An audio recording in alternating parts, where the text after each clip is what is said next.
Good morning students.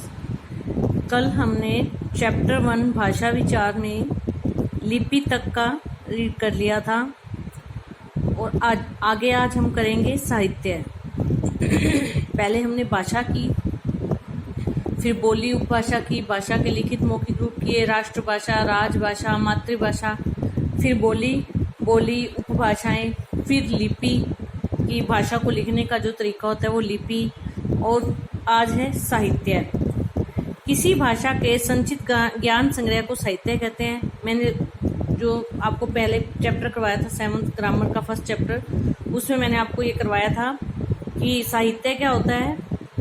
जो ज्ञान, जो जानकारी संचित रूप में, संचित मतलब इकट्ठी करके संभाल के रखी हुई है, वो किताबों में ही रखी जा सकती है, लिख के ही रखी जा सकती है। तो साहित्य क्या होता है? किसी भाषा के संचित ज्ञान संग्रह को साहित्य कहते हैं। इसमें ज्ञान व अनुभव की बातें निहित होती हैं। साहित्य दो प्रकार का होता है, गद्य साहित्य, पद्य साहित्य। अब साहित्य की भी दो कैटेगरी होती हैं, गद्य साहित्य और पद्य साहित्य। मैंने उसमें आपको बताया था कि जिसमें स्टोरी और चैप्टर वगैरह जो वो है गद्य साहित्य है, और कविताएं वो किस में आती हैं? पद्य साहित्य। और हर एक जो हिंदी की जो विधा है गद्य साहित्य की, कहानी, नाटक, उपन्यास, जीवनी, इसके अलग अलग लेखक हुए हैं। जैसे मुंशी प्रेमचंद हुए हैं, जयशंकर प्रसाद हुए हैं, मन्नू भंडारी, महादेव वर्मा। इसी तरह से पद्य साहित्य में क्या होते हैं? दोहे, कविताएं, छंद। तो इसमें जो है कबीर, तुलसीदास, ये भक्ति काल के पुराने जो कवि हैं, और आधुनिक काल के जयशंकर प्रसाद, सुमित्रानंद पंत, महादेव वर्मा, रामधारी सिंह दिनकर, तो ये सारे हुए हैं। ये साहित्य हो गया। साहित्य के बाद आगे है व्याकरण। उसमें व्याकरण भी मैंने आपको बताई थी कि व्याकरण क्या है? वर्णों के व्यवस्थित मेल से शब्द, शब्दों के व्यवस्थित मेल से वाक्य, तथा वाक्यों के व्यवस्थित मेल से भाषा बनती है। सबसे छोटी जो इसकी इकाई होती है वो क्या है? वर्ण, अक्षर। एक अक्षर, फिर अक्षरों का मेल किया तो क्या बने? शब्द। फिर शब्दों का मेल किया तो क्या बने? वाक्य। और वाक्यों का मेल किया तो क्या बने? भाषा। अब ये 4 स्टेप हैं: अक्षर, शब्द, वाक्य और भाषा। अब इसमें अक्षर यानी जैसे क है, म है, ल है, कै, मैल है, कमल। अब मात्रा वाले अक्षरों को जोड़ देंगे तो मात्रा वाले के हिसाब से कमाल, कविता, इस तरह से वर्ण और मात्राएं जोड़ी तो शब्द बने, शब्दों के मेल से वाक्य बने, वाक्यों के मेल से भाषा बनी। तो ये व्यवस्थित इनका व्यवस्थित होना जरूरी है। अगर ये व्यवस्थित नहीं होंगे, अर्थपूर्ण नहीं होंगे, किस जगह कौन से शब्द का, किस जगह कौन से वर्ण का, किस जगह कौन सी हमने सीरीज का प्रयोग करना है, अगर हमने उस क्रम का प्रयोग नहीं किया, उस सीरीज का प्रयोग नहीं किया, तो वो सारा अर्थ जो है वो बदल जाएगा। तो ये व्यवस्थित रूप से होना जरूरी है। तो इस व्यवस्था का ज्ञान कौन कराता है? व्याकरण। कि कौन से अर्थपूर्ण शब्दों का हमने चुनाव करना है, उनको कैसे व्यवस्थित क्रम में लगाना है, ये सारा ज्ञान कौन देता है? व्याकरण। तो व्याकरण की परिभाषा क्या बनेगी? व्याकरण वह शास्त्र है जो भाषा के शुद्ध रूप व प्रयोग का ज्ञान कराता है।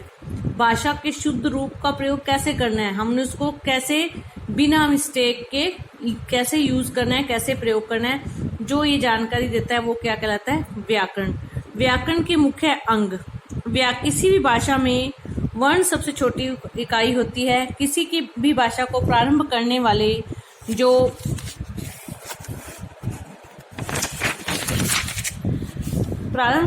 बिंदुओं को वर्ण कहते हैं। जैसे क, ख। आप इसमें एक चीज नोटिस करिए, ये पैर में हलंत लगा हुआ है, तो ये अक्षर आधा है, ये कै नहीं है, ये क है। जब इसमें अ जुड़ जाएगा तब ये बनेगा कै। क प्लस अ क्या बनेगा? कै। ख प्लस ए खे, ग प्लस ए कै। तो इस तरह से इन वर्णों के मेल से शब्दों का निर्माण होता है, शब्दों के से वाक्य। तो ये इसके चारों अंग हैं: वर्ण विचार, शब्द विचार, पद विचार और वाक्य विचार। पद क्या होता है? शब्द ही पद होता है, लेकिन वो शब्द पद कब बनता है? जब वो वाक्य के अंदर प्रयोग किया जाने लगता है। जब किसी शब्द को, जैसे राम, घर, चल, ये 3 शब्द हैं, लेकिन जब इनसे वाक्य बना दिया तो ये राम भी पद बन गया, घर भी पद बन गया और चल भी पद बन गया। तो इस तरह से वर्ण विचार और शब्द विचार और वाक्य विचार, इसकी 4 चीजें हैं। तो सबसे छोटा जो खंड है वो क्या है? जिसके आगे टुकड़े न उसके, वो क्या है? वर्ण। वर्ण जो है भाषा की सबसे छोटी इकाई है, सबसे छोटा अंग है, इसके आगे टुकड़े नहीं हो सकते। दूसरा है शब्द विचार। वर्णों के सार्थक समूह को शब्द कहा जाता है। वर्णों का संयोजन इस प्रकार किया जाता है कि वे एक निश्चित अर्थ प्रदान करें, तब उस वर्ण समूह का नाम शब्द होगा। जैसे ये नहीं है कै लय च, कोई कलच, कोई मीनिंग नहीं बना। कै लय श कलश मीनिंग बनता है। कै मै लय कमल मीनिंग बनता है। च लय च चलच कोई वर्ड नहीं बनता। च पै लय चपल वर्ड बनता है। इस तरह से सार्थक वर्णों को एक व्यवस्थित रूप में इस तरह से संयोजन मतलब जोड़ा जाए कि वो एक अर्थ प्रदान करे, तो वो क्या कहलाते हैं? शब्द। और वाक्य विचार, और ये शब्द जो है जब वाक्य में प्रयोग किए जाते हैं तो ये पद बन जाते हैं। नेक्स्ट इसका जो स्टेप है वो वाक्य विचार। शब्दों द्वारा वाक्य रचना, भेद, अंग प्रत्यंग, विभिन्न प्रकार के पत्र, प्रस्ताव, कहानी, विराम चिन्ह आदि का अध्ययन किया जाता है। वाक्य विचार में क्या होता है? वाक्य कैसे बनता है? मैंने आपको बड़ी क्लास में आएगा। वाक्य रचना कैसे होती है? वाक्य में शब्द होते हैं, उनको व्यवस्थित क्रम में लगाया जाता है। तो वाक्य विचार के अंदर विभिन्न प्रकार के पत्र, उनके अंग, वाक्य रचना, उनके भेद, इन सब का अध्ययन किया जाता है। कल हम इसका बुक वर्क करेंगे। आज एक बार सारे चैप्टर की एक मैं रिवीजन करवा देती हूँ आपको। शुरू से चैप्टर था भाषा विचार। तो सबसे पहले हमने इसमें भाषा का मीनिंग किया कि भाषा क्या होती है। फिर उसके बाद में हमने भाषा के 2 रूप, भाषा क्या है? मनुष्य अपने विचारों को बोलकर या लिखकर प्रस्तुत करता है, वही भाषा कहलाती है। अर्थात मनुष्य के भावों को प्रस्तुत करने का जो तरीका है वो क्या कहलाता है? भाषा। भाषा के 2 रूप होते हैं, मौखिक रूप और लिखित रूप। मौखिक रूप जो हम बोलकर कोई अपने विचारों को प्रकट करते हैं तो वो भाषा का मौखिक रूप कहलाता है। जैसे मोबाइल पर बात करना या समाचार सुनना, रेडियो पर कोई चीज सुनना, वो है मौखिक भाषा के अंतर्गत आता है। दूसरा है भाषा का लिखित रूप, जिसमें हम लिखकर अपने भाव व्यक्त करते हैं, जैसे पत्र, कहानी, नाटक, उपन्यास आदि। अब है भाषा के 2 रूप हो गए, लिखित भाषा और मौखिक भाषा। उसके बाद है भाषा के विभिन्न प्रकार। मातृभाषा, परिवार की जो भाषा होती है, माता पिता की जो भाषा होती है वो मातृभाषा। राष्ट्रभाषा, राष्ट्र के एक बहुत बड़े जन समूह द्वारा प्रयोग की जाने वाली भाषा, अर्थात 100 में से 80-70% पीपल अगर इसका प्रयोग करते हैं तो वो राष्ट्रभाषा। राजभाषा, राजकीय, राज्य के सरकारी कामकाज की जो भाषा वो राजकीय भाषा। अगली है संपर्क भाषा।